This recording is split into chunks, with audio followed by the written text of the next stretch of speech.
Trading में सब बोलते हैं कि प्रॉफिट होता है, मगर कोई ये नहीं बताता कि उससे पहले कितना लॉस हुआ है। तो आज मैं अपना पिछले 4 मंथ का ट्रेडिंग पीएनएल आपके साथ शेयर करने वाला। जो हुआ जैसे हुआ वही बताऊंगा, ताकि आपको एक रियल पिक्चर मिल सके ट्रेडिंग की। तो अगर आप लोग भी अपनी ट्रेडिंग जर्नी स्टार्ट कर रहे हैं तो ये वीडियो आपके लिए रियलिटी चेक और मोटिवेशन दोनों होने वाली है। तो लेट्स स्टार्ट द वीडियो। मैंने अपनी ट्रेडिंग जर्नी 3300 के कैपिटल से शुरू की थी और मैं फुल कॉन्फिडेंस और एक परफेक्ट स्ट्रेटेजी लेके आया था मार्केट में, और मुझे फुल बिलीव था कि मैं अब से प्रॉफिट ही करूंगा। अब लॉस छोटा था मगर दर्द बहुत बड़ा था, क्योंकि आप जब ट्रेडिंग स्टार्ट करते हो तो हर रेड नंबर आपके सेल्फ डाउट को ट्रिगर करता है। मुझे ये बात पता चली कि लॉस होना गलत नहीं है, लेकिन बिना नॉलेज के अगर तुम्हें लॉस हो तो वो चीज़ गलत है। सो आई जर्नल्ड एवरी ट्रेड, और मुझे ये रियलाइज हुआ कि मैं अपनी एंट्री बहुत जल्दी प्लान कर देता हूँ विदाउट कैंडल क्लोजिंग। मंथ 1 ने मुझे एक ही बात सिखाया कि पेशेंस भी एक एंट्री है। मंथ 2 था मेरे लिए कमबैक मंथ। सेम स्ट्रेटजी और इस बार फुल डिसिप्लिन और रिजल्ट। मुझे पता है ये छोटा अमाउंट था, मगर मेरे लिए ये एक सिग्नल था कि सिस्टम काम करता है अगर मैं कंसिस्टेंट रहूं तो। इस महीने मैंने एक चीज समझा कि ट्रेडिंग में विन बड़ा नहीं होना चाहिए, बल्कि जो विन है वो तुम्हारा जेन्युइन होना चाहिए। मैंने फोमो ट्रेड्स हटा दिए और हर एंट्री रूल के अकॉर्डिंग ली। प्रॉफिट छोटा था मगर कॉन्फिडेंस बहुत बड़ा मिल गया। Month 3 was dangerous.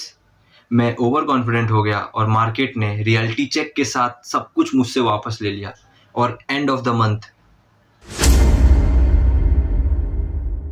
ये वाले पॉइंट पे मैं टूट गया था। मुझे ऐसा लगा कि शायद ट्रेडिंग मेरे लिए बनी भी है कि नहीं। मैं सेल्फ डाउट करने लगा था, लेकिन फिर मुझे एक बात याद आई, market does not reward emotions, वो सिर्फ कंसिस्टेंसी को रिवॉर्ड करता है। तो मैंने एक ब्रेक लिया और अपनी स्ट्रेटजी को रीचेक किया कि ऐसा क्या किया मैंने पिछले मंथ की मुझे इतना बड़ा लॉस फेस करना पड़ा। और मैंने ये जाना कि मैं जो ट्रेडिंग कर रहा हूँ वो सिस्टम के हिसाब से नहीं, बल्कि अपने इमोशन के हिसाब से कर रहा हूँ। तो मंथ 3 से मुझे ये सीख मिली कि ट्रेडिंग में आप तभी हारते हो जब आप स्टॉप कर देते हो, मगर अगर आप कंटिन्यू लगे रहते हो तो आपको सक्सेस जरूर मिलेगी।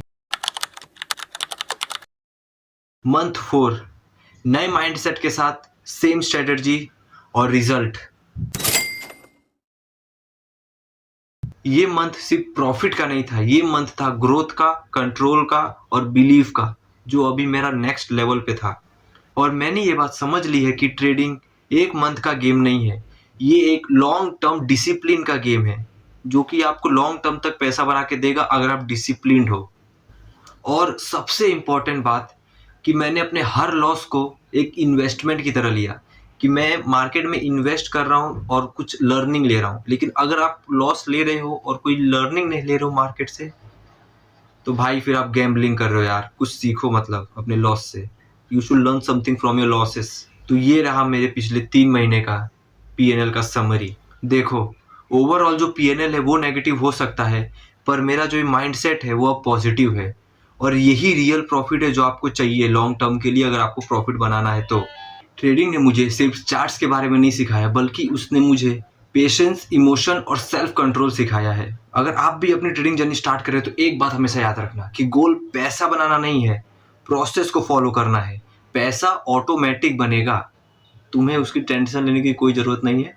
तुम बस अपने प्रोसेस पे फोकस करो। अब मैं जा रहा हूँ एक प्रोफॉर्म चैलेंज परचेस करने, और वहाँ पर अपनी कंसिस्टेंसी को टेस्ट करने के लिए कि कौन से लेवल तक मैं प्रोफॉर्म अकाउंट को ग्रो कर सकता हूँ या मैं वो फेल कर जाऊँगा।